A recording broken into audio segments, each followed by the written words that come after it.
Broadcasting from the Any Hour Services podcast studios, I'm your host, Mike Wilson, and you've tuned in for another episode of Who's in the House. Stick around.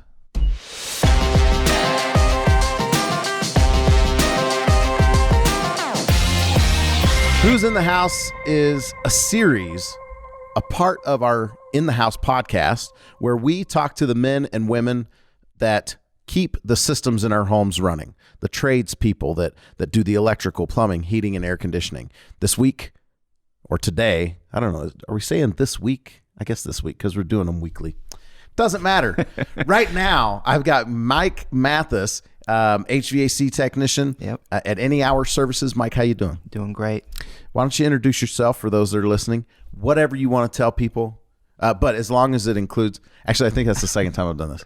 Say whatever you want, as long as you say this, and this. Anyway, include like what you do and how long you've been doing it, type of thing. Yeah, my name, like you just said, is Mike Matthys. I've been in the trade for just over 12 years now. Been here at Any Hour for the last 2. 12 years. Yep. In the HVAC industry, huh? Yep. Did you grow up here in Utah? No. Where'd you grow up? Missouri. Yep. How long have you been here? I've been here just over 7 years. 7 years. So you were doing HVAC back in Missouri. Mm-hmm. Yep. And here. Okay. Yep. That's where I received all my training, did all my schooling back there in Missouri. Yep. When you were growing up, did you know you wanted to be an HVAC technischen? No. I didn't know what I wanted to do. Yeah. So had no clue. Well, then we're going to explore that journey. Sure. So talk to me when you were in school. Good student. Would you consider yourself I was really into academics, or not so much? I was more into hurry up, get it done, so I can go out and do my own thing. Gotcha. Play. We were always into something. What was your extracurricular activities back then different than now, or is that where your hobbies kind of started? What do you do? It's definitely where it started. I always loved to tinker. Okay. Always. So me and my brothers would always mow lawns and things like that as we grew up. And of course, when the equipment broke down, somebody had to fix it so we could go make money. There you go. So you had a lawn mowing business when you were growing up? I wouldn't say business, but we certainly helped some widow ladies on our street, and that's cool. Yeah, it was fun. How did you get into that? What? There was just a need. Mom and Dad, Dad didn't mow, so once we got old enough to mow, he's like, "Get out, go mow." And so, What age did that occur? I was probably 10, 11 years old. See, when we really started doing it on a regular basis. I had this conversation probably a week ago with my dad. We were reminiscing, and I realized that his memory of how my childhood was is way different than what my memory is. I can remember probably my earliest memory. I was probably 6, 7 years old, getting out and just kind of pushing the mower. See that not really mowing, but just helping a little bit. That was my mistake. Yep. Thinking that mowing a yard was going to be fun and being really excited to do it. Yeah. Because I remember, I to this day remember the yard that it was, where it was. I remember this little ditch running through it. Oh, you remember it all. All the little holes and things that you'd step in. And I remember being so excited to push the mower. And then once my dad saw that the lines aren't as straight as I would do, but the grass is mowed. It's cut.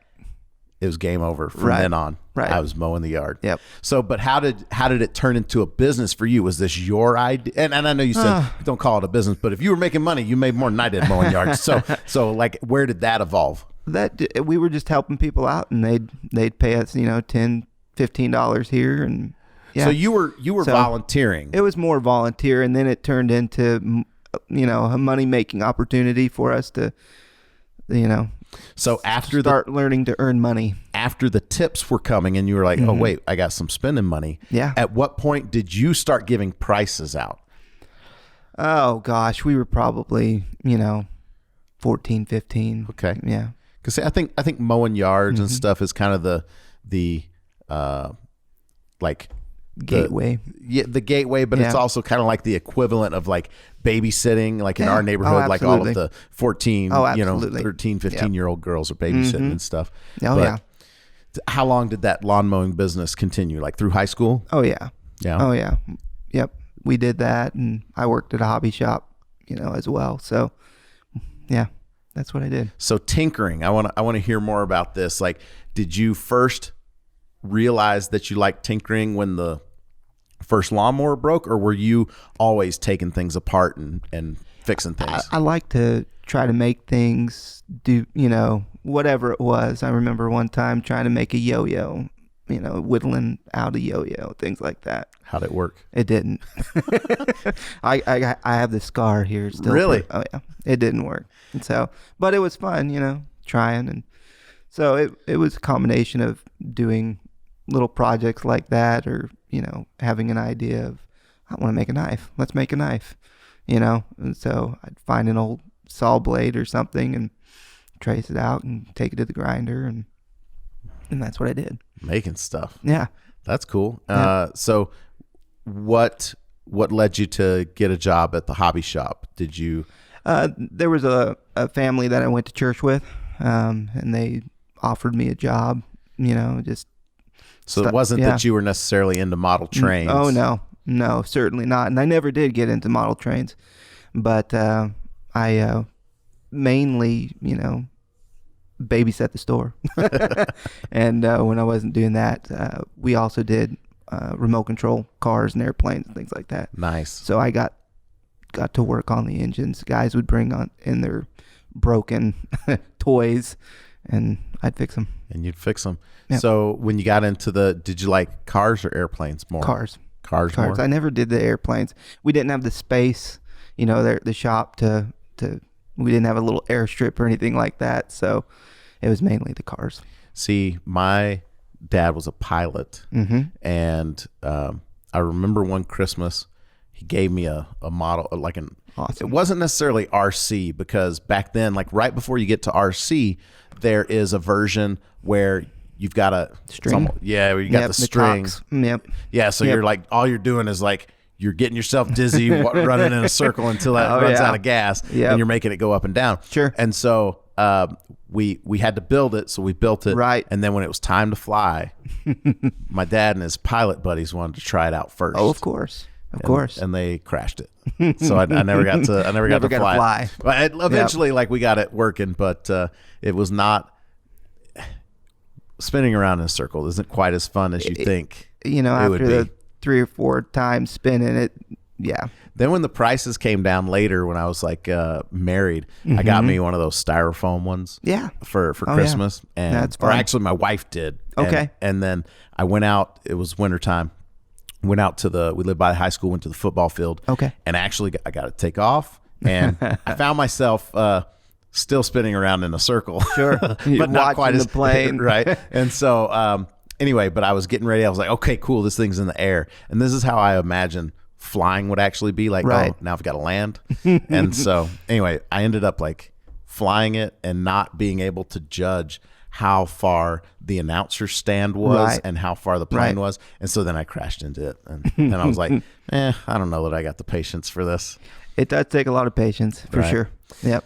Well, that's cool. Did you ever get into like RC racing and things like that? No, just do it for fun. No, I never had any of my own. All the guys would come in and be like, "Oh, which one do you have? What do you have? What did you build?" And I'd be like, "Yours." I built yours. That's awesome. So okay, then you're in high school. You're doing different things. What did you see yourself going into as you got closer and closer to graduating? What did you think you were going to do? I still had no clue. I was fortunate I was homeschooled, so we could do a lot of these things, like I was talking about mowing lawns. We do school in the morning, lunchtime would happen. That's cool. And we were outside. That's awesome. So graduation time came, graduated, took my GED, with a little bit of time there in between that. And then I took off and went on a church mission. Gotcha. Yeah. So I did that for 2 years. Okay. So where'd you go? San Diego. San Diego. Yeah, I got spoiled for 2 years. Yeah, it does seem. I went to Arizona. Okay. So Yep. Tempe. Yep. I mean, it was hot. Not quite. The weather wasn't quite as nice as yours was. Right. But, yeah. And no ocean. So never mind. You had it better. Anyway. So when you're on your mission, did you just focus on that, or as you got to the end of your mission, knowing that the next stage of life was coming, did you start thinking about like, well, maybe I'll do this? Definitely started thinking about it. Still didn't have a clue. I didn't consider myself a schoolboy. Mm-hmm. I did not want to waste my time or money on schooling. Okay. When I got back from my mission, I married and started having kids, and that's when I really was like, okay, I've got to do something. And I started looking at different trades. I was doing electrical school for a little bit. Lawn mowing was still in the blood. I worked for a landscape lawn care business for 3 years, and quickly realized that wasn't going to pay the bills. Right. So I decided, I remember just thinking to myself, what could I do? And I was just trying to get into building maintenance and things like that because I figured that'd be a good thing to do while I figured things out. And I kept getting turned down for jobs because I didn't have a refrigeration license. Mm. And I'm like, well, I know enough to know that you guys don't do anything refrigeration. You call that out. And they're like, yeah, but we still want you to have a refrigeration license. So I started to look around and see what I could do as far as getting that refrigeration license. And one thing led to another, and I was able to enroll in a local community college there in Missouri, in Kansas City. And it was a 60-week program. And it was 60 weeks, 4 nights a week, no breaks. No breaks. No breaks. So just over a year. So work during the day. Worked full time during the day. I worked for a rental company that did heavy equipment and lawn care equipment, and I worked on their lawnmowers and other equipment that was rented out. So gotcha. Mm-hmm. So are you still like into working on engines? I enjoy it. I just don't have the time. Gotcha. Or the space. Gotcha. So yeah. What was it? So you were doing electrical trade school. I did for a little bit. I had an opportunity to work for a company there in Kansas City, an electrical company, and as part of that, I was a part of their apprenticeship program. So I did a year, just over a year of electrical training and apprenticeship program. And that was before you did the refrigeration stuff. It was. So what wasn't there for you as an electrician that was like, I'm going to move on and try something different? It was more, I really enjoyed the electrical trade, and the complexity of it. There's a lot more to it than most people think. It's not just running wire.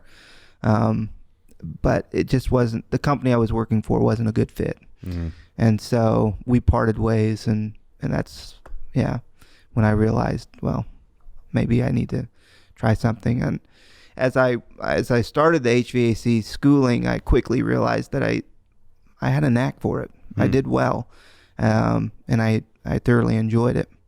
And I liked it for a myriad of reasons. I could still use my electrical training, and it encompassed a little bit of plumbing, and best of all the worlds. So gotcha. Yeah. So did you, when you did the HVAC school, you weren't doing HVAC as a job. So do you think that with your electrical, do you think that it was the company that you were working for that kind of turned you off to electrical because of your experience doing that? No, I wouldn't say that. It just,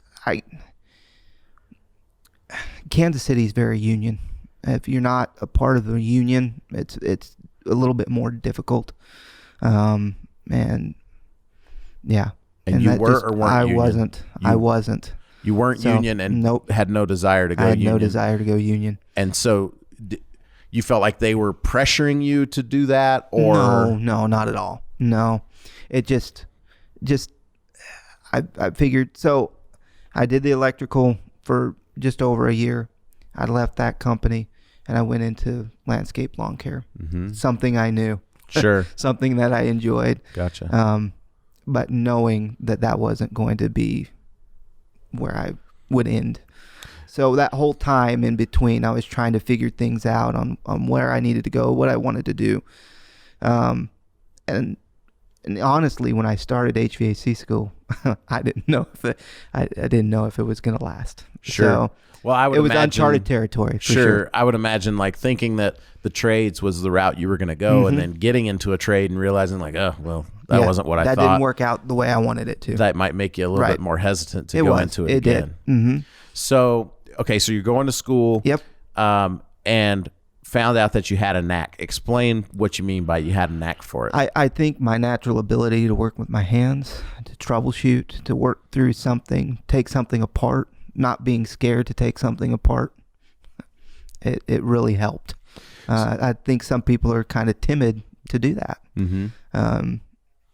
The worst thing that's going to happen is it's going to stay broke. That is pretty bad. Right. In the middle of the summer or the winter. Right. So you say you went to school because you were looking for maintenance positions, and they required refrigeration. Exactly. So as you went to school, you started into the HVAC trade. Did you keep looking for maintenance type positions? Yes, I did. And I did. What happened? Nothing was panning out. Nothing was panning out. And so it wasn't until I had finished the program that I was hired on with an HVAC company there in Kansas City area. So they weren't necessarily a maintenance company. They were strictly HVAC. Well, it was a little like any hour. They did plumbing and waste removal.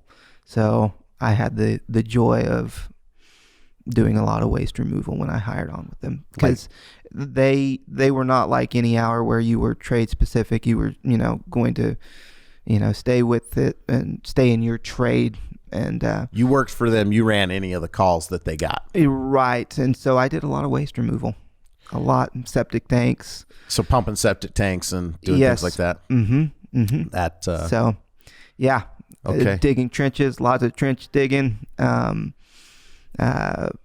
lot of mainline repair. So again, did that start to make you think like, well, trades? No. Okay. No. I knew I wasn't going to stay doing that. It was just a filler while I was able to gain more experience to move on. So you were looking for maintenance companies. At what point did you say, well, maybe I'll just go to an HVAC company or a plumbing company? When I started making more money and realizing I could make more money. So I realized quickly that I could make more money doing HVAC, whether that be commercial or residential, than staying building maintenance. Being a pro in one thing, you were like, okay, the income potential is higher than being the maintenance guy that's going and doing a whole bunch of little basic things. Yep, exactly. That makes a lot of sense. Exactly. How did that come onto your radar? How'd you find that out?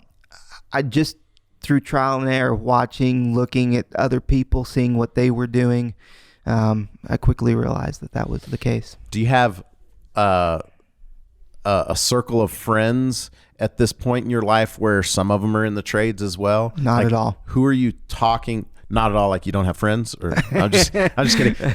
So who are you talking to and getting your advice and finding out this stuff from? Just coworkers. Okay. Coworkers that I was working with. When I go to a parts house, talking with guys at the parts house. Hey, who comes in? That was my biggest thing that I would do. I'd go to a parts house and say, who comes in here? What companies come in here and patronize you and do business with you and buy equipment and so forth? Who would you recommend? And that's gotcha. That's what I started doing. And then you started reaching out to them saying, Are you hiring? Exactly. Huh. Okay. So you're working for this plumbing waste removal company. Yep. Did you, as you're, vacuuming out a septic tank, you're like, keep asking at the supply house? And are you making phone calls at that point still? Still keeping my eyes and ears open. Okay. So, so talk to me about that next progression to where you went next. went from that plumbing company to, and they did HVAC. I did installs for them mainly, and some troubleshoot calls. Not very many. Gotcha. Just on an as-need basis. But I had an opportunity to move on to a strictly HVAC company there in Kansas City. They were very well known in the community. Very, very, very good company. And so I had an opportunity to interview with them, and they hired me. That's awesome. And so I strictly did installation for them. Still, every now and again when I'm in the Kansas City area, I'll go buy parts for them and what from them, for a family member or something like that. And yeah, so that's awesome. So they're a great company. So system replacements, Mm-hmm. And how long did you do that with them? I was there 2 years. So each of those companies there in Kansas City, I was there approximately 2 years. As far as the licensing goes in Kansas City, Mm-hmm. How is there like a apprentice, journeyman, masters, or what's yes, the because it is so strongly suited to the union. Yes, you follow that pretty strictly. And now I'm not saying that it's all union, but it is there in the city. It's heavy union. Sure. There's a fair amount of non-union jobs, but it's weight. So they'll follow the same kind of guidelines, if you will, as a non-union or union. So were you encouraged by these companies you were working for to advance your licensing, or was it not so much? No.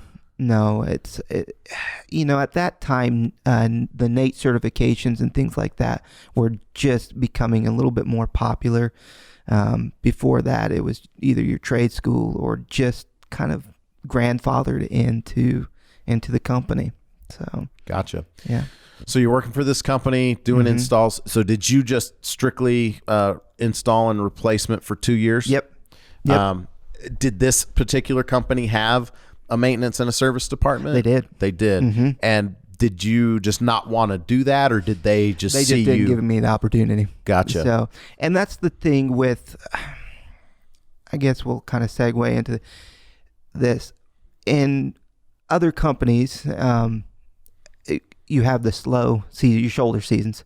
And so if you're the young pup in the industry, in the company, you're going to get laid off when it gets slow. And so that was kind of what was happening. Last one hired, first one fired. Yeah, exactly. And so, that's what would happen. So fall would come, you'd get knocked down. And did you realize the seasonality of it as you were going into it? Yes, and I had family members and others say, "Hey, are you sure you want to continue down this HVAC road? It is seasonal and it's tough." And I stuck with it. So what would you do I'm assuming since at some of these companies you were the last one hired, so what would you do when it was layoff time? Start looking. And that's why I gravitated to building maintenance and things like that, because it wasn't seasonal. That makes sense. It wasn't seasonal. And so, but nothing ever came of that. So I just, waited out, kept working. The last company there in Kansas City, I got laid off, and the wife is like, you know what? I think I'd like to move closer to my family, which is out here in Utah. Gotcha. And so I came out to Utah.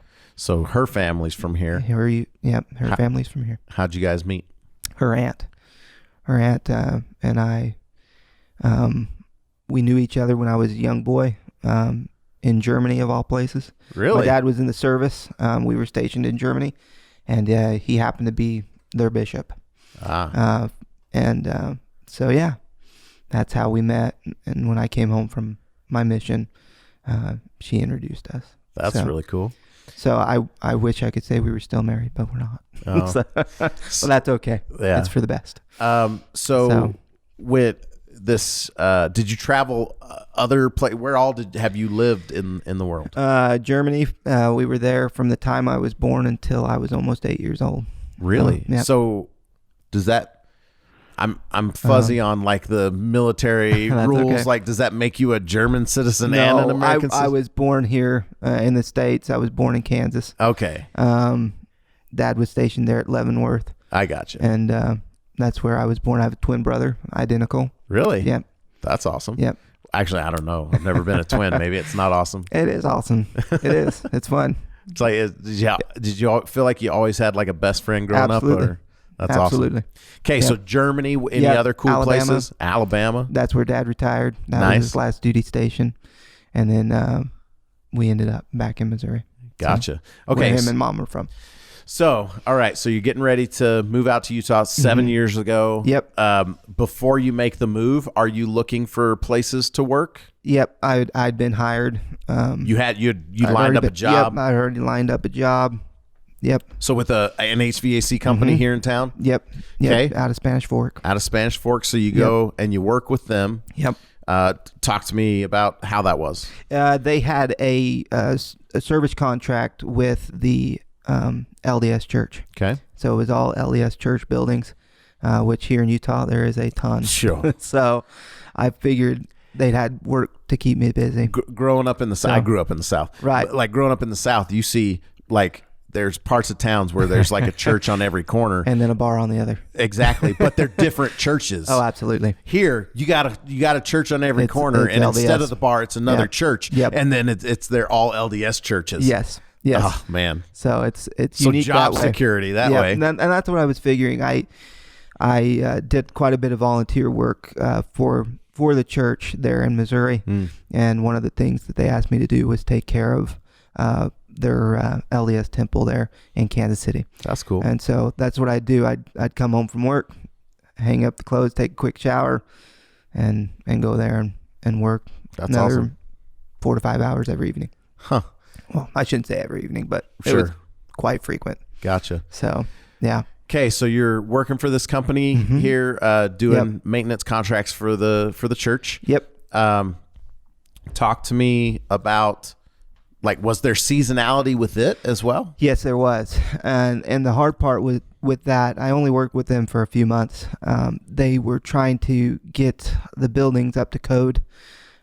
Unbeknownst to me, that's what they brought me on to do. They needed fresh air intake for the buildings. Over the years, they had slowly dampened them down because the buildings, it was drafty, uncomfortable. But of course, we got to keep things up to code. Right. So that's what they brought me back in to do, to get them back up to code. So this company, unbeknownst to you, hired you specifically for that. Yep. And so was it once they accomplished that, you were let go, Yep. or they? Yep. That was it. That was it. So, and then it was on. And I'd been here 3 months. So I still had my house in Kansas City. I hadn't sold yet. So I'm like, well, worst case scenario, I'll just go back there and play the game there. Yeah. So, Wow. So was it unexpected? Like they bring you in as like, hey, Yep. they give you a 2-week notice, or was it like, hey, when this job is finished up, I we're had done? no notice. No notice. No notice. Man, So- that's cold. It was very cold. So I So what'd you do? I got on the phone. Started got on the calling phone. companies? Started calling. Went to Johnstone Supply just down the street. I was gonna say, go to the supply house. Go to the supply house. Okay. Who's hiring? And they told me of a couple places to check out, and I did. And one of them hired me right on the spot. Okay. So What kind of work were you doing? HVAC. This Well, time, sorry, I meant like. So in Right. my mind, I know, you're doing know. all HVAC, but you've got maintenance, service, and then right. the installation This side of was it. the first time that I'd been hired on strictly for service. Really? Yeah. But how much experience did you have service wise? So that's an interesting question there. They call me the interesting question Right. asker. I'd done quite a bit of side work over the years Okay. for family, friends, acquaintances. So I knew a fair amount of what I was doing in the service side of things. So it wasn't totally foreign or uncomfortable.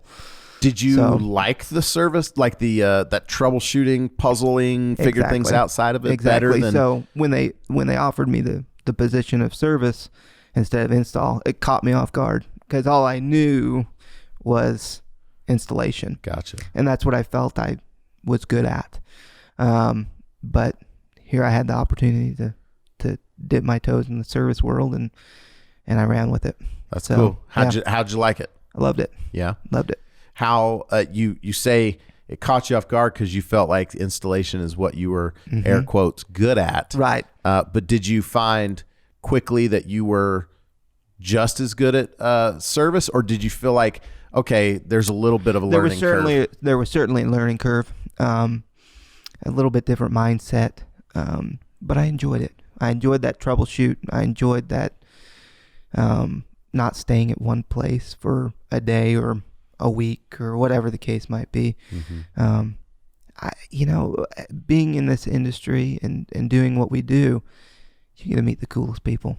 And I think that's one of the things that draws me to the service side of things. I love people.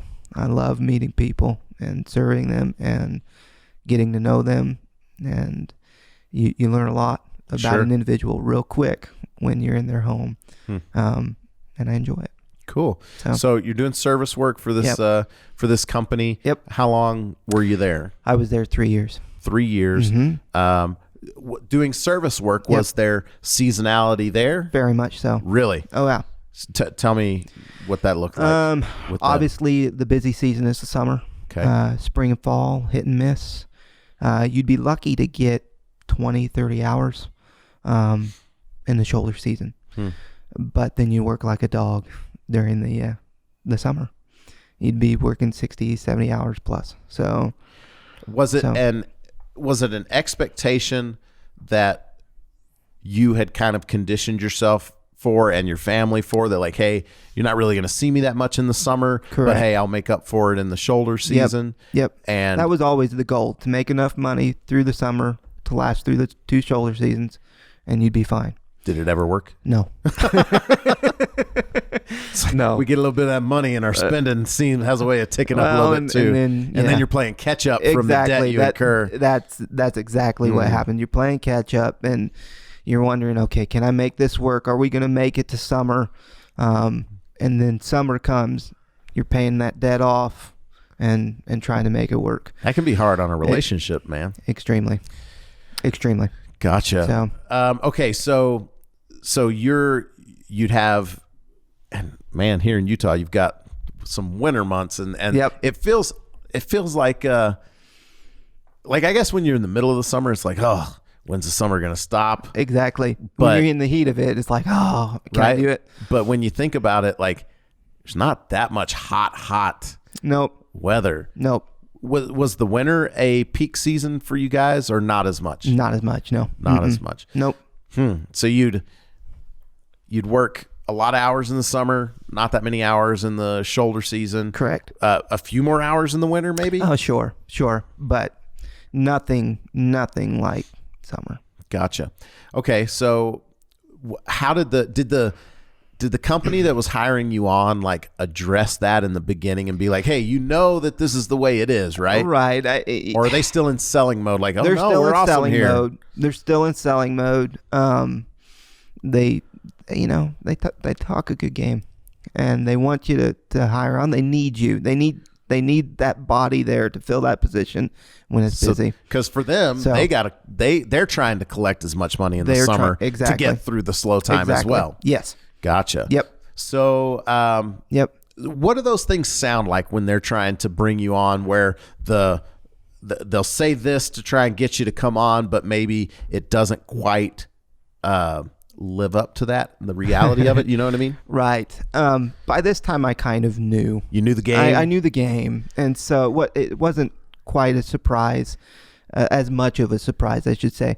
But they're always saying things like, we try to keep our guys busy. We have a good benefits package from vacation, things like that. But when you go and try to use the vacation and things like that, oh yeah, go ahead, take that 2 weeks. It's slow. And then you come home and they're like, no, we're not paying you for that 2 weeks. Wait. Yes, that has really happened to me. Yes. Wait. They tell you that you're going to have vacation? Oh yeah. But then they'll come back let me tell the story. I Yes, guess. please. So I was visiting family in Missouri. It was Christmas time 5 years ago. Yeah, 5 years ago. And 6 years ago, actually. Anyway, and I'd been approved for the vacation. Told them I was taking 2 weeks. I packed up the family, all my tools, in my minivan, because I was going to do a change out for my brother while I was there. Okay. And so we get to Missouri, enjoy Christmas with family, replace my brother's furnace and air conditioner, and I come home and I look at my pay stub. There's only 1 week paid. And I'm like, hey, where's the other week? Oh, you can't take them back to back like that. Not consecutively. I'm like, oh, well, that would have been nice to know. And that was it. That's all I could do. Huh. So, yes. So they give you 2 weeks vacation. They gave it to me, but only one of them paid. And I should have had the 2 weeks. No, paid. sorry. When you started, they were like, hey, you get 2 weeks a year. Mm-hmm. I had accrued that time. Gotcha. At this point, I had accrued that time. Gotcha. So whatever, you had 2 weeks in the bank. Mm-hmm. Oh, yeah. But they were like, nope, psych, you can only take it 1 week at a time. Yep. Would that have... oh, that would have changed things dramatically. Yeah. Oh, man. Yeah. Did that... Yeah. Did that leave a bad taste in your mouth? Oh, absolutely. Did that contribute to you, like, leaving that company? Uh-huh. Oh, yeah. Oh, man. Yeah, that was part of it. Yeah, and then the other part was they started a little training program, if you will, for managers because they were trying to grow. They were trying to grow bigger here in the local market. Let me interrupt. Is this the one that did the maintenance contracts for the? No.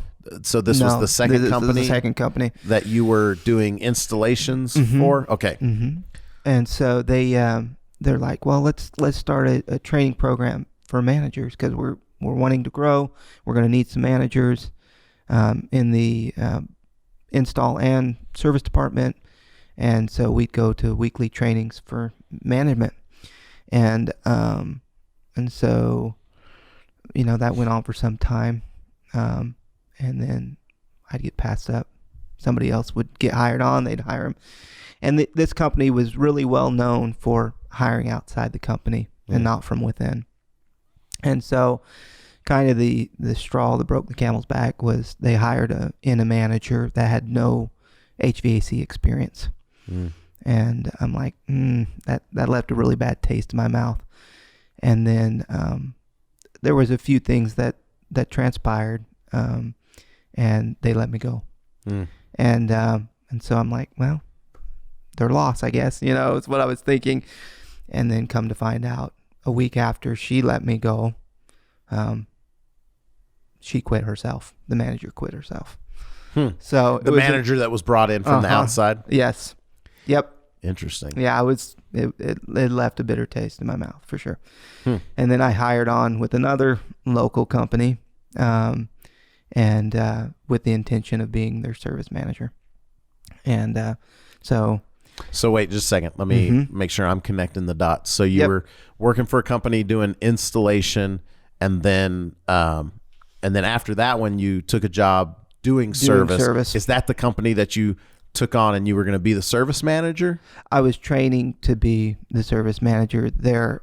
So when they hired you on, they're like, hey, we're looking for somebody. You were like, I've had leadership training. Right. And they're like, cool. Exactly. Well, if you come and learn the service side, you could. And this was a small company. They were trying to build again. I said, perfect. This will be a great opportunity to grow with this company, help them grow, and get my feet wet in the managerial side of things. Okay. And so, but with a small company, you wear many hats. Right. And so, yeah. But one by one, we lost a guy here, a guy there, and the owner of the company didn't hire anybody. He wouldn't let me hire anybody. So I saw the writing on the wall that he wasn't going to survive, and decided, you know what? Any hour's been here the whole time. I've been in Utah at that time 6 years. I've known about them, but I've never given them a shot. Huh. And so I said, let's go see what they're all about. So you'd never met with them? You'd never talked to them? Nope. Why is that, do you think? I'd always heard bad things about Any Hour. Talk to me about that. The things that I would always hear is you can't ever trust a service guy in a white shirt. Ever. Don't. They're a sales guy. Who did you hear that from? I'd hear it from other companies. I'd hear it from people in the supply houses. I'd hear it, just in general. So the guys behind the counter, yep. The owners of these other companies, the guys you were working with. If they're in a white shirt, you can't trust them. They're just sales guys. They're going to rip you off. I'd heard that. I'd heard it. I'd gone in, to customers that I was dealing with. Any Hour had been there. I'd look at their option sheet, not have a clue of why they're leaving all these options, do the troubleshoot. And I'd be like, all you really need is a flame sensor or an igniter. Not realizing what Any Hour had done by saying, hey, that capacitor's weak, or you might want to look at that heat exchanger a little bit closer, or whatever the case might be. That motor's leaking oil. You might not want to let it run to total failure. I hadn't been trained like that before. I'd been trained to solely find the problem and give an option to fix it. Why was it broke? Get it up and running. Get out the door. And all these other companies, it was go, go, go, go, go. You'd run 5, 6, 7 calls a day. They didn't want you to take the time to truly go through the system and figure out what not only the problem was, but what could lead to further failure of that system. What did they do that gave you that impression? Because I would bet that if I took an owner of one of those companies 8 times out of 10, if I was to be like, hey, is your objective to get your guy in and out and just run as many service calls as you can, phrased that way to them, I mean, that's the way it was always phrased to me. Really? I want you in and out of that house as quickly as you can to get on to the next one. And a lot of the hope is, one, you'll get a decent repair, a motor or something. But even with the motor, they want you in and out in an hour, hour and a half, because dispatch is blowing your phone up, expecting you to be at that next customer, And then 2, can you make a sale out of it? Can we replace that equipment? And that's what they're looking for, the big ticket items. So that's what they would train you to do. Oh, absolutely. See, absolutely. I'm gonna be honest. When I hear people, and usually like other companies, make comments like that, and I've heard all the same things you have about us. Yep. I've never worked at another, service company than Any Hour. I've been here since its inception. Right. And I'm wondering, and in my mind, I'm sitting here thinking like, oh, well, that's just the haters, saying that. Right. And in my mind, I can't fathom a business owner actually doing that. Like, so in my mind, I'm like, well, this is just carryover from a darker time when maybe that was what people do. They don't have the insight or the vision that Any Hour does. It stems from, in my mind, a little bit of jealousy. They see Any Hour growing, being successful. They want to be the next Any Hour, and they don't have that vision that Any Hour has of taking care of the customer, building the options, making sure that we're looking at the entire system. Their mindset is get in it, get out quickly. How can I make that money quickly? Not in retention of the customer, so to speak. They don't realize by doing that they're not going to retain a customer basis. So, all right. So you're working at these other companies. You decide I'm going to give Any Hour a shot. Yep. What pushed you to the point? Because you had a poor opinion of Any Hour at that point, right?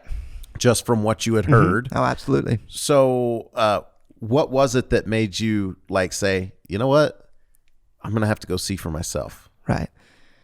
I had nothing to lose at that point. That bad, huh? Yep. That bad. That bad that you have to I had nothing slum to over lose. at Any Hour. Right. Hey, can I make this work? Is it going to be like all these other companies? And, you know. So at this point, have you got like you're like, I really like I love what I do. The technical side of what I do, but man, the business side of it sucks. Exactly. No, that was my total mindset. And it's like, and gaining the experience. You know, I'd always heard, make it to 10 years. Once you're at 10 years, you'll be a senior technician. And no matter what happens. That's that union stuff. Like exactly. Coming Exactly. Yeah. Once you hit that 10-year mark, you're golden. You know, you'll be compensated well enough that if a shoulder, you know, once the shoulder season hits, you'll be okay. It won't be a big deal. Huh. And you're going to have the skill set to not lose your job. You'll have seniority. So in your mind, you've got this 10-year mark that you're like waiting for. I'm chewing after that. And where are you at in this journey? At that point, I am at close to the 9-year mark when I come over. And were you thinking like, what's going to change in the next 12 months that like magically? Exactly. Okay. No. And so I came over to Any Hour. How did you apply? Like I walked in the door. You just walked in the door? I walked in the door. I walked in the door. I walked up some stairs. It was our training area at the time. Unbeknownst to me, I'm like, there's so many doors here. Which one? it's a metaphor. So, right.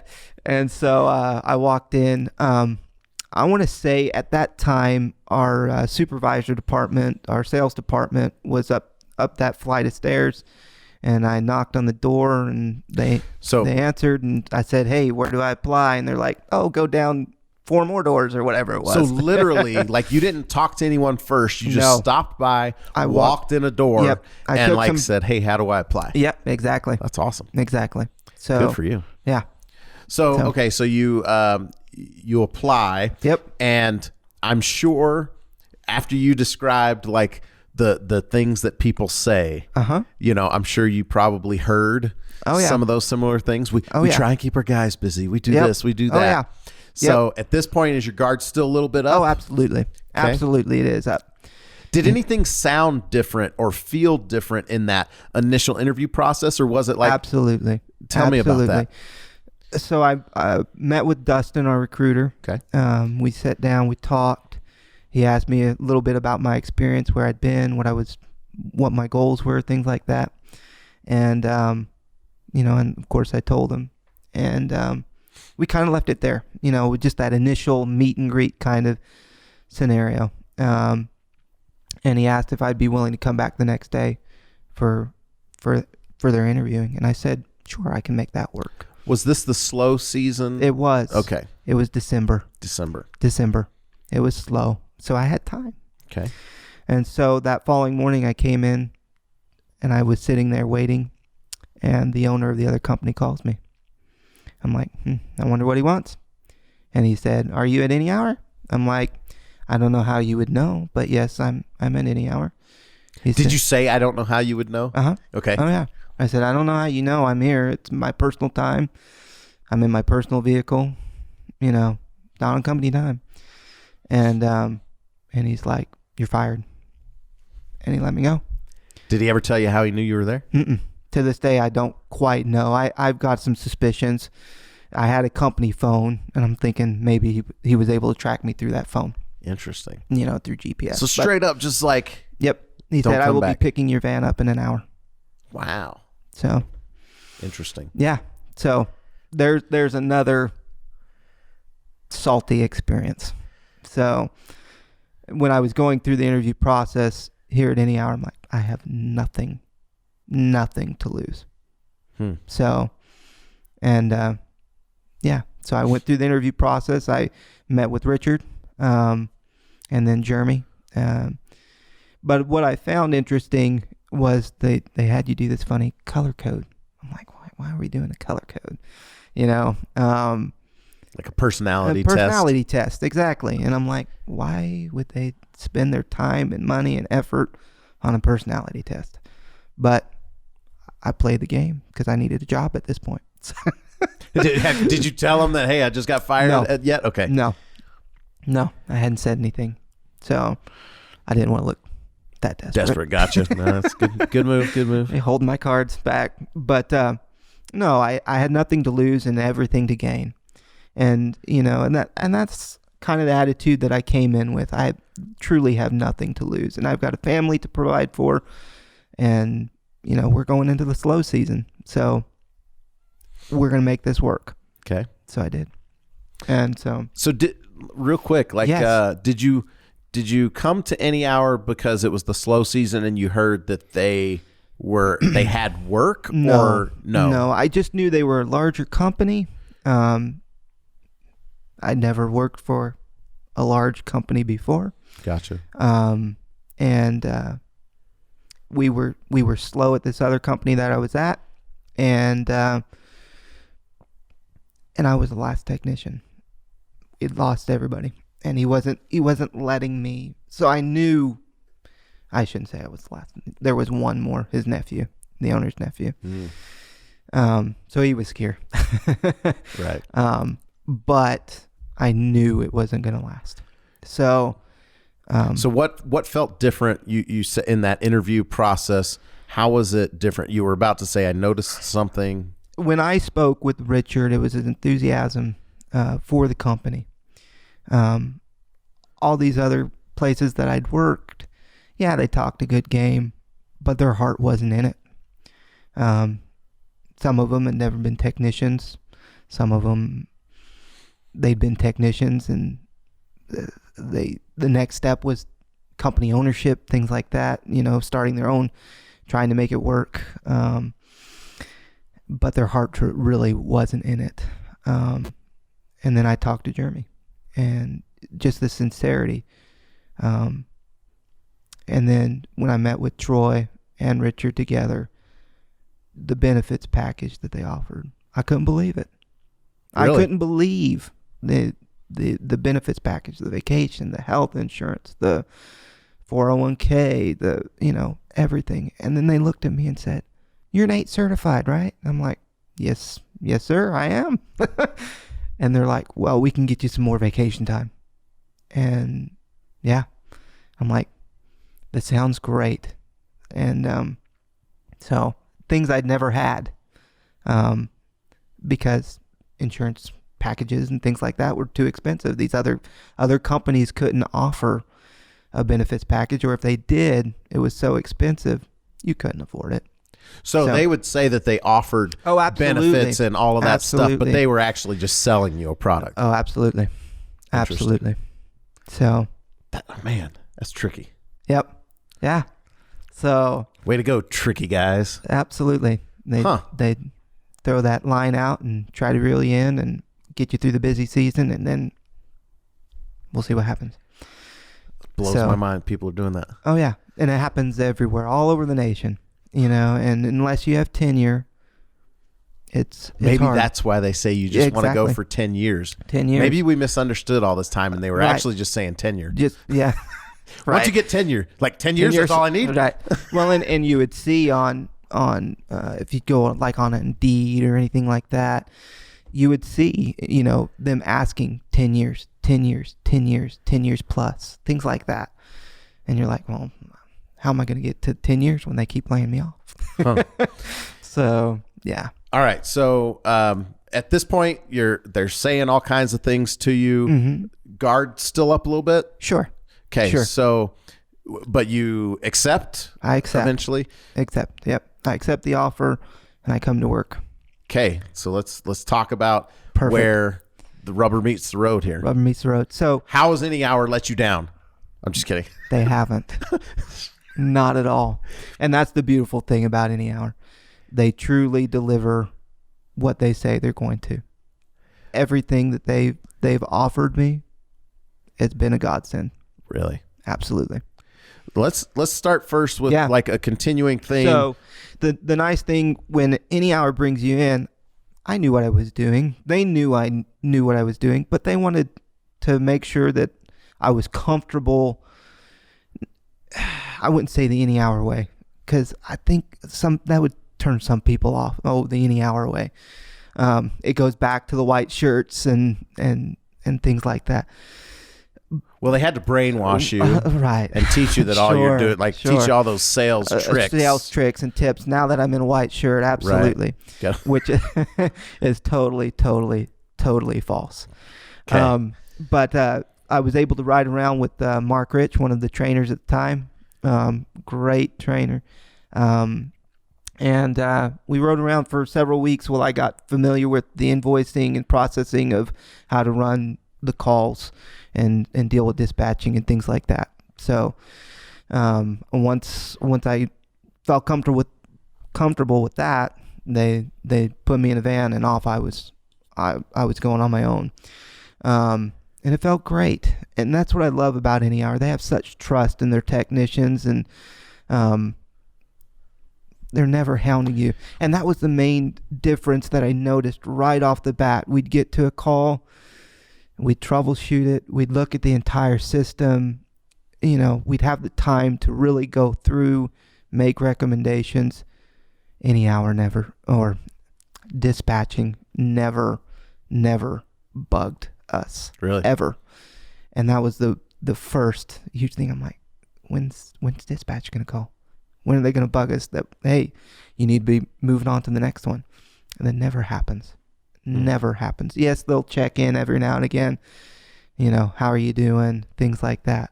But it's never pushy. It's never, hey, we've got 5 more calls waiting for you, And so that's the first thing that I noticed. And I was super grateful for. This was the first time I could get into a home, talk with the customer, see what was really going on, do a thorough evaluation, and go from there. So you've mentioned several times the slow season or the seasonality of this. Talk to me about what that looks like here at NER. It doesn't happen.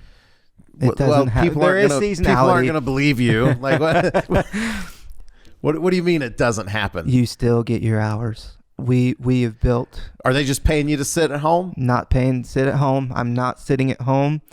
You're working? I'm working. And yes, right? They must have a pretty awesome marketing department. Yes. Thank you, Mike. I appreciate it. But no, we don't sit at home. But yes, we slow down. The call volume, we can tell, drops a little bit. Quality of call. And what I mean by that is maybe I'm not getting that 20-year-old system, 15-year-old system, whatever it might be. I might be doing a tune-up. These last few weeks, I've been doing tune-ups. And guess what? I love it. And I'm grateful for it. It beats sitting at home. So maybe and here's the thing, like when the weather is mild, right, people's systems aren't working as hard, they're not breaking down as much, so there's less service out there. We have a great VIP, what we call the VIP program, the club membership, where people can pay a monthly subscription if you will, and or pay all at once, whatever they want to do. And that we have a great membership program, and so we focus on those people when it's slow. And guess what? It works. Yeah, I like that rather than, because it sounds like, and I'm realizing now, like maybe the things that I've been hearing are actually there's a seed of truth to them about how other companies operate. There is a seed of truth. All companies are not bad. There's wonderful people. Sure. Wonderful people. I worked with amazing people over the years. And I still keep in touch with some of them, and I love them. I like that we've got that option that when the systems aren't breaking down, that like, okay, cool, there's still maintenance that needs to be done to try and prevent that stuff. Absolutely. Let's keep it from breaking down, making sure that it's ready for either that summer or winter season. It's great. It's a wonderful program, and I'm glad we focus on it. Sure. Are there any other major contrasts between the training? Training is huge here, whether that be the soft skill training, meaning, invoicing, how to deal with customers, customer interaction, things like that. Color code, which we briefly mentioned, how to read that customer, how, what type of personality are they, and how can we best serve them. Technical training, always technical training. Every week we come in, it's either we're meeting with Dan, who is one of our technical trainers, going over, like, obviously we're getting into getting ready for summer, going over refrigeration charges, cold weather charging, TXVs, duct work, duct sizing, all those things that, we should know or need to know. That's what I love about the HVAC trade. You're never going to know it all, ever. There's always something to learn or improve on, and I love that. That's awesome. Yeah. When you hired on, did you go directly into service, or did you Service, right into service? Gotcha. Yep. Well, I guess it sounds like the trade itself, the HVAC trade, is pretty fulfilling. Absolutely.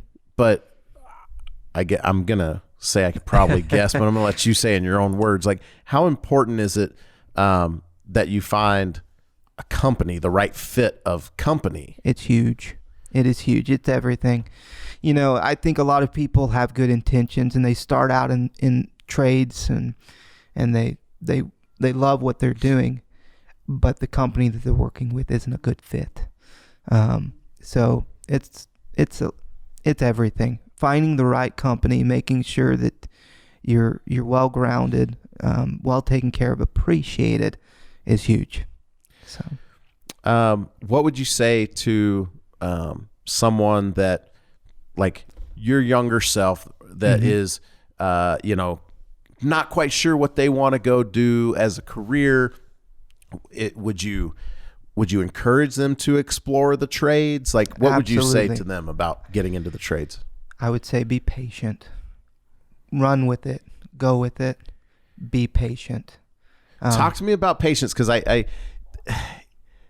do feel like sometimes we want, like we hear about how the ideal and the good and how it can be, right, and we go in and we want that immediately. Exactly. But we've got to wait 10 years.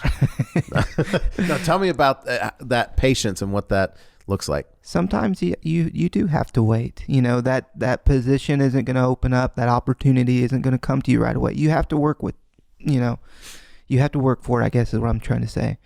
You have to prove yourself. I would say to anybody getting into any of the trades, work hard. Qualify yourself. If you have a training opportunity, do it, whatever that looks like. And just go do it. Be your best self. Be the best technician that you can be. Don't narrow your mind. Keep it open, because you never know what kind of opportunities are going to come your way. What about, so now you have an opportunity to speak to the, what I called the haters, but like all of those people that have the wrong impression of Any Hour. What would you say to those people now, knowing what you know, if you were to hear them saying those things back then? I would stand up a little bit more. Obviously, I'm here. I'm wearing the white shirt. Sure. But I wouldn't listen. Just don't listen. Until it goes kind of to the old Bambi story. If you don't have anything nice to say, don't say anything at all. But I almost feel guilty at times, for participating in those conversations. And sometimes I think I owe Any Hour an apology, because it's just not what people say it is. It's just simply not. And I'm grateful for the opportunity that I have to be here at Any Hour.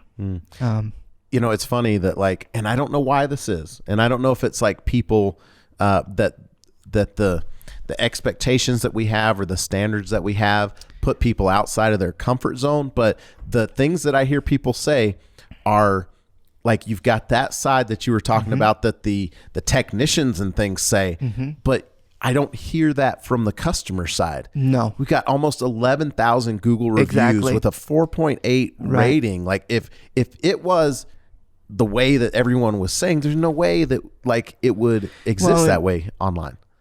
I'm not an internet guy. I'm not, I'm just not.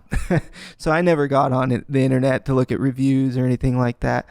I guess I'm kind of old school like that. It's all right. Yeah. An old timer.